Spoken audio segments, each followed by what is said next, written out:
guys, it's Gretchen and welcome back to my channel. So today's video is going to be another one of my comprehensive guide to blank piercing. The first one that I did was all about the septum piercing, so if you haven't checked that out yet, you can go up here and click on it. Somewhere it'll pop up. So for today's comprehensive piercing guide, I am going to be focusing on the Daith or Daith, however you want to pronounce it. Today's comprehensive guide was voted on by my patrons, so if you'd like to get in on that action of being able to decide what I cover on this channel, you should go check out my Patreon. So if you've ever wondered about the Daith piercing, why I pronounce it both ways, or if you have one and you just kind of want to learn a little bit more about it, this is going to be the video for you, I hope. So with my comprehensive guides, I do kind of have an outline of how I'm going to go over information. The first thing I'm going to touch on is what exactly that specific piercing is. The next thing I'll focus on is kind of the procedure of how the piercing is done, as well as the pain that may accompany it. Following that, I will talk about healing and aftercare for this particular piercing, and then I'll end it with jewelry sizing as well as jewelry options, because that's the fun part. So let's get right into it. What exactly is a Daith piercing? So this piercing is situated pretty much on the innermost part of your ear. It is on that little curvature that comes down from the outer part of your ear. You'll notice that this piece of cartilage is connected to the outer part and it just kind of curves in. So as you can see from mine, it is right in here, dead center, innermost part you could imagine. Before I get any comments, we are going to talk about how it is pronounced. So when you look at this word, your automatic assumption is going to be Daith, because it's going to remind you of faith, correct? Totally get that. However, the creator of the piercing, Eric Dakota, pronounces it like Doth, kind of rhymes with goth. Does the pronunciation matter? To some, yes. To most, though a lot of people like to give me grief when I pronounce it both ways. And the reason why I started pronouncing it both ways is because in the early days of my channel, making videos that pertained to this piercing, I would just say Daith. And then people would come into the comments going like, oh my god, it's pronounced Doth. Don't you know anything? So then I would start pronouncing it like Doth.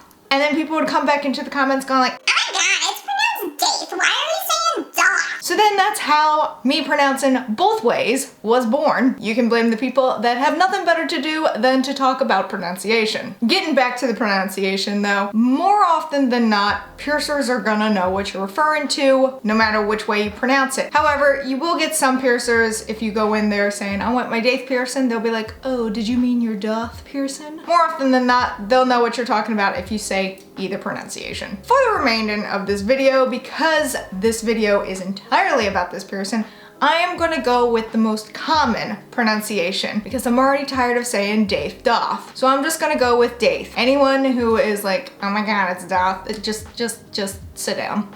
Just sit down. The majority of people say Daith. So what draws people to get the Daith piercing is that it has been linked to cure migraines. Even people who aren't really into piercings or body mods look to get the Daith piercing because they're like, oh, I heard this one helps with headaches, which is really cool if it actually did. So the reason why this piercing is linked with curing, or at least helping lessen the pain of migraines, is because of acupuncture. There is an acupuncture point in the Daith area that is associated with the digestive system. So the reason why it is thought that this piercing helps with migraines is because the jewelry acts as constant pressure on this acupuncture point. And so the idea is that because of the constant pressure on that particular spot, it's supposed to make it so that you don't get migraines, or at least not so often. However, to actually work in this regard, this particular piercing has to be done in a very specific spot. It cannot just be done in that area and it's gonna cure your migraines. It has to be done in a specific spot in order for this to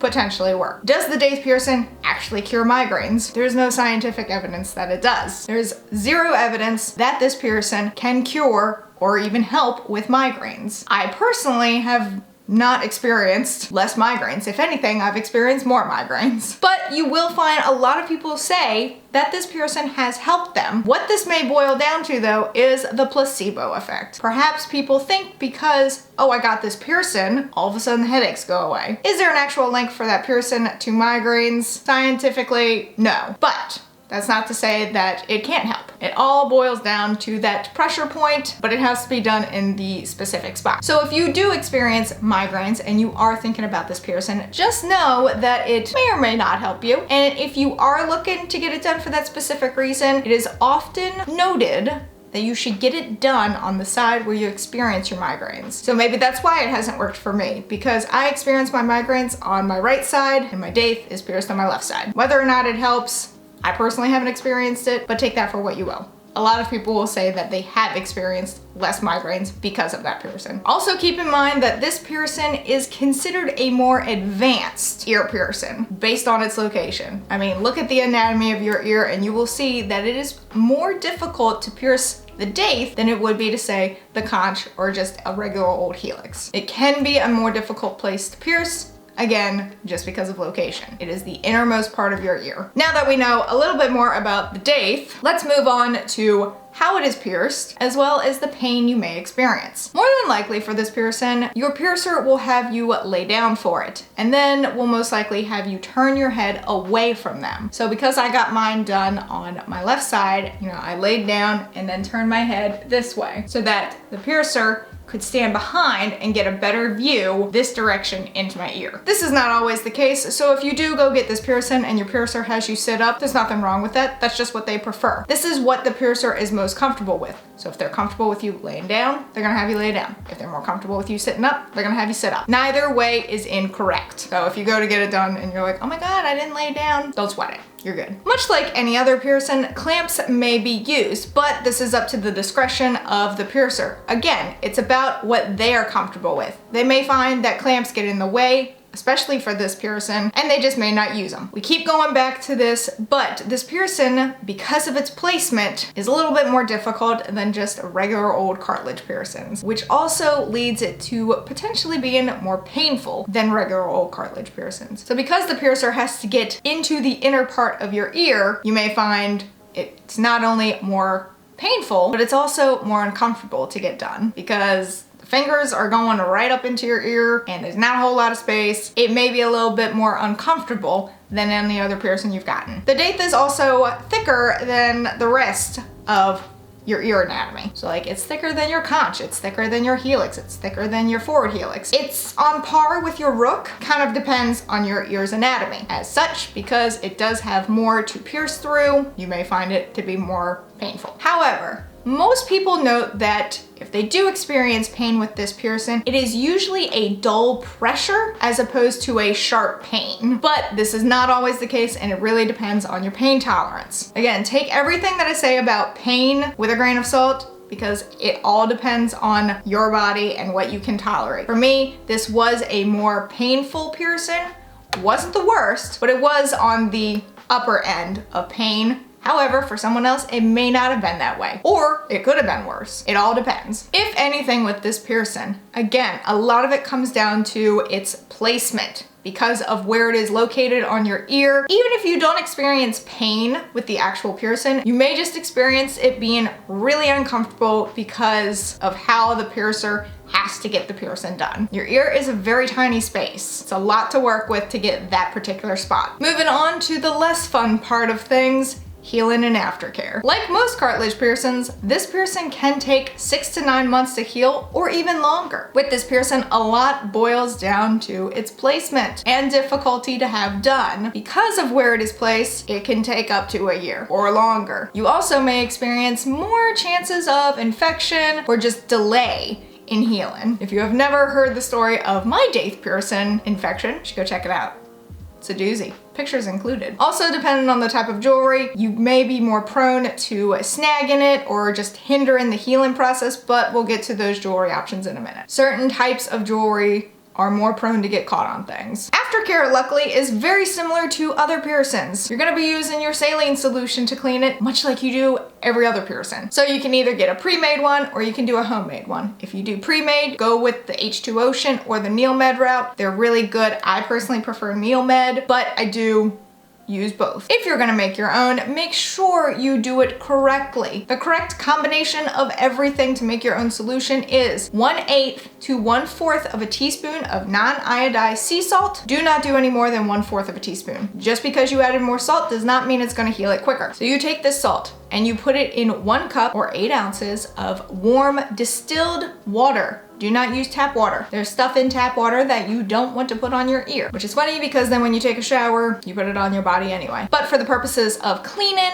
you want distilled water, filtered water, something other than directly from the tap. You also want it to be warm. You don't want it to be hot because that could harm the piercing, but you do want it to be warm in order for it to have the healing components necessary. You're gonna mix this up. You're gonna take something like a cotton round or a Q-tip. Don't Q-tip haters come for me. You just have to be careful with them. I understand the fibers can get caught on piercings, which can also prolong the healing process, but for this particular piercing, in order to get in there, Q-tips are the best option, or one of the best options. It's very hard to take a shot glass of your mixture and put your ear in it because it's on the inner part of your ear. Very difficult to do that. You're gonna wanna clean it twice a day. You don't wanna over clean, you don't wanna under clean. 2 is usually a good amount. 3 is also acceptable, but I personally have found that once in the morning and once in the evening are all you're gonna need unless you start noticing other things. Over cleaning can lead to prolonging the healing process as well. Some other things to keep in mind while it is healing are things like avoiding certain products that may go near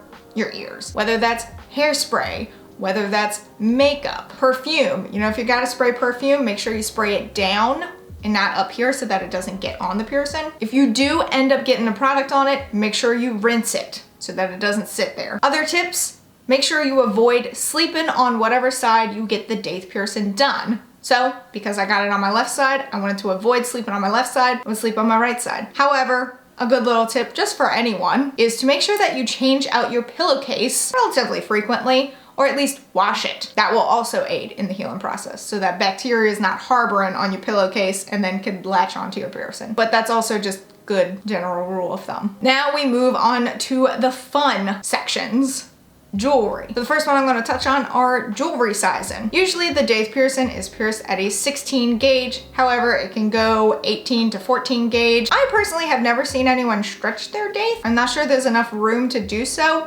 However, that being said, I'm sure you could go up a decent size if you wanted to. So not to say that you couldn't stretch it up. The typical sizing is 16 gauge. Keep in mind, you can size up, size down, you can stretch cartilage. It's a little bit more difficult, but it's all your preference. Going along with this, jewelry options. What exactly can you wear in a Daith piercing? So the most popular type of jewelry are clickers. So like septum clickers. That is what I have in mine. I do have a septum clicker that I've had in there for a long time now. I would like to eventually change it. I personally do not change my Daith piercing myself. I go to my piercer for that. You can also do things like segment rings, curved barbells, captive bead rings, seamless rings, as well as retainers. Pretty much you can put a whole lot in your Daith piercing, but the most popular type is a clicker. So that is just some basic information regarding the Daith piercing. I'll throw that last pronunciation in there now that we're at the end. This is a more difficult piercing just because of its placement, but that doesn't mean that you shouldn't look into it if you are truly interested in it. I would say if you are looking at this piercing just to cure migraines, I'd probably go a different route and maybe like seek other means of helping with your migraines. Again, there is no scientific proof that it does cure or at least alleviate migraines or headaches in general. I personally have not experienced